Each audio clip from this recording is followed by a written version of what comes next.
Hello students, आज हम लोग क्वाड्रेटिक इक्वेशन का एक अच्छा सा क्वेश्चन करने वाले हैं और ये 2008 में 6 मार्क्स का क्वेश्चन है। जबकि आप इसको बहुत इजीली कर सकते हो इस क्वेश्चन को। तो पहले हम एक बार देखते हैं क्वेश्चन बोल क्या रहा है। सो एक peacock is sitting on the top of A pillar. ठीक है, एक पीकॉक जो है वो किसी पिलर के टॉप पे बैठा है। तो हम क्या करेंगे, एक पिलर बना लेते हैं। ओके, और इस पिलर की जो हाइट है वो कितना है, 9 मीटर है। ये मैंने पिलर ले लिया और इसकी कितनी हाइट है, 9 मीटर। फिर क्या बोल रहा है, पिलर के बेस से from a point 27 metre away from the bottom of the pillar. So bottom of the pillar से हम 27 मीटर की डिस्टेंस पे एक पॉइंट लगेगी। ओके, सो ये मैं मान लेता हूँ 27 मीटर की डिस्टेंस पे एक पॉइंट है ये। ओके, इस पॉइंट को मैं ए बोल रहा हूँ, इस पिलर के बेस को मैं बी और इस पॉइंट को मैं सी बोल रहा हूँ। ओके, या इस पॉइंट को पी बोल सकते हैं क्योंकि पिकॉक यहाँ पे बैठा है नीचे। अब यहाँ पे पिलर के बेस के पास में एक होल है। ठीक है, 27 metre away from the bottom of the pillar a snake is coming to its hole. एक स्नेक है जो कि इस होल की ओर आ रहा है। जो होल कहाँ पे है, पिलर के बेस के पास। At the base of the pillar seeing the snake, peacock pounces on it. जैसे पिकॉक ने स्नेक को देखा, पिकॉक क्या करता है, उसके ऊपर आक्रमण कर देता है, उस पे अटैक कर देता है। If their speeds are equal, यानी स्पीड ऑफ स्नेक, जिस स्पीड से स्नेक इधर जा रहा है उसके बेस की ओर, उसी स्पीड से पिकॉक ऊपर से स्नेक की ओर आ रहा है। सो अगर दोनों की स्पीड सेम है तो सेम टाइम में इक्वल डिस्टेंस चलेंगे दोनों। मैं यहाँ को निकालना क्या है, at what distance from the hole, hole से कितनी डिस्टेंस पर स्नेक उस पिकॉक उस स्नेक को पकड़ लेगा। मैं मान ले रहा हूँ कि वो इस पॉइंट कहीं सी पे स्नेक को पकड़ेगा और ये डिस्टेंस क्या है, होल से एक्स मीटर की डिस्टेंस पे। कितना डिस्टेंस है, एक्स मीटर की डिस्टेंस। तो अगर मैं ये C B equal to X distance मानूंगा, टोटल डिस्टेंस जो है वो कितना है, 27 मीटर है। तो ए सी की डिस्टेंस कितनी हो जाएगी, 27 - एक्स हो जाएगी। ओके, सिर्फ अब हम क्या करेंगे, इस पॉइंट पे उस पिकॉक ने स्नेक को पकड़ लिया, तो हम क्या करेंगे, इस पॉइंट को पी से ज्वाइन कर देंगे। ओके, मैं दूसरा डिफरेंट कलर यूज कर दे रहा हूँ। ओके, तो ये क्या है, path of the snake, sorry path of the peacock. अब पिकॉक ने यानी कि उस ड्यूरेशन में, जब जिस टाइम यहाँ से स्नेक चला है उसी टाइम पिकॉक यहाँ से चला है, और पिकॉक ने इतनी डिस्टेंस कवर की और ये इतनी डिस्टेंस की थी, क्योंकि दोनों की स्पीड सेम थी और सेम टाइम में जैसे ही देखा वो उधर से चला और ये इधर से, तो दोनों इक्वल डिस्टेंस कवर करेंगे। सो लिख ले रहे हैं, let the let at X distance from the hole, let at X distance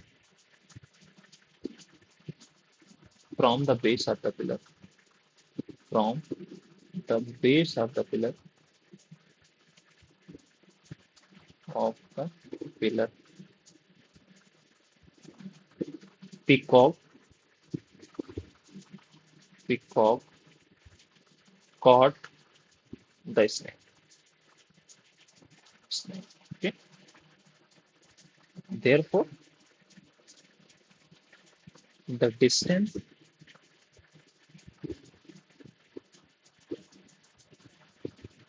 covered by snake, snake, okay, snake is living and snake, okay, snake before got caught, ठीक है, before got caught, मतलब पकड़े जाने से पहले वो कितना distance चला, 27 - एक्स हो जाएगा। ओके, सो सिंस दोनों speed of peacock and speed of snake दोनों सेम था, since speed of snake is same as speed of peacock.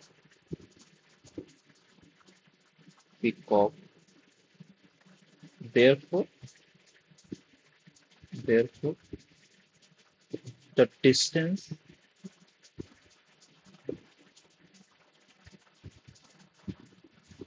traveled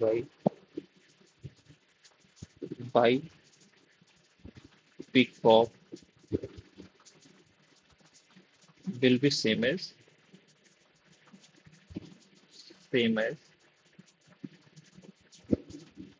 distance traveled by traveled snake. Therefore, according to figure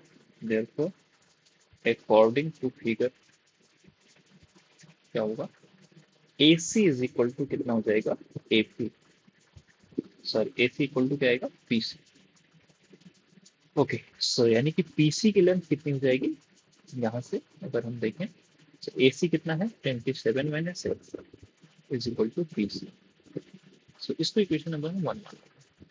also Pythagoras theorem से हमारे पास क्या होगा? By Pythagoras theorem, also by Pythagoras theorem,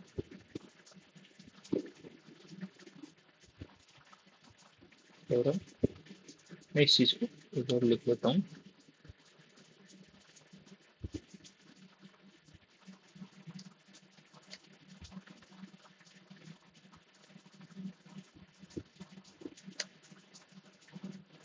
therefore by Pythagoras theorem क्या हो जाएगा? यहाँ से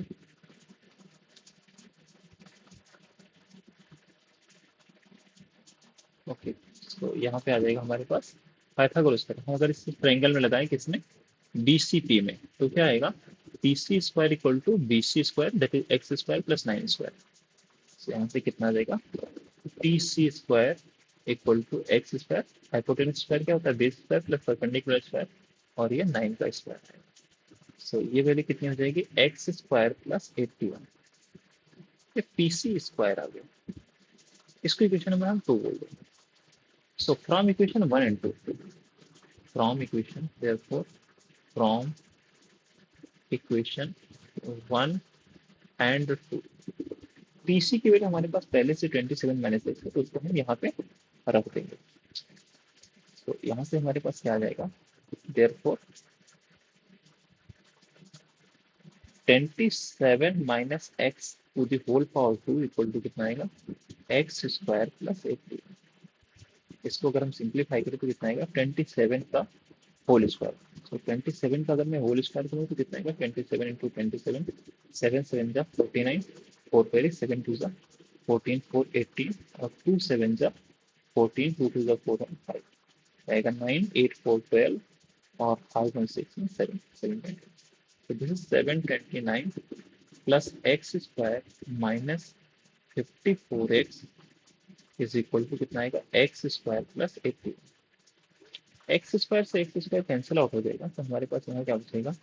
ये -54x इज इक्वल टू ये 81 माइनस इधर जाएगा 729 हो जाएगा. और इसको अगर हम सिंप्लीफाई करें फर्दर तो क्या आएगा? -54x इज इक्वल टू 729 में से 81 जाएगा तो कितना बचेगा? 8 12 माइनस 8 या 4, और यहाँ पर मिलेगा 6. तो माइनस माइनस से माइनस कैंसिल आउट हो जाएगा. x इक्वल टू कितना आएगा? 648 अपॉन 54. और इसको अगर हम सिंप्लीफाई करें तो हम देखो इसको पहले 9 से कट करते हैं. 9 से हो जाएगा 9 6 है 54, और ये 9 से अगर हम कट करें सो 9 ओके 9 7 जा 63, 9 2 जा 18. 6 से फिर इसको करते हैं 6 1 जा 6, और 6 12 जा. यानी x की वैल्यू कितनी आ गई? 12. यानी कि स्नैक को पिकॉक पिलर के बेस से कितनी डिस्टेंस पे कॉट करेगा, कितने डिस्टेंस पे पकड़ेगा? So x equal to 12 newton. Okay, so this is the question. इसको पूरे क्वेश्चन को ऐसे देख सकते हो. ठीक है, सो रिक्वायर्ड आंसर आपका क्या हो जाएगा? 12. therefore at 12 meter distance from hole, ठीक है, from hole the peacock will caught the will caught the snake. Okay, so ये आपका फाइनल आंसर हो जाएगा. Okay, thank you all.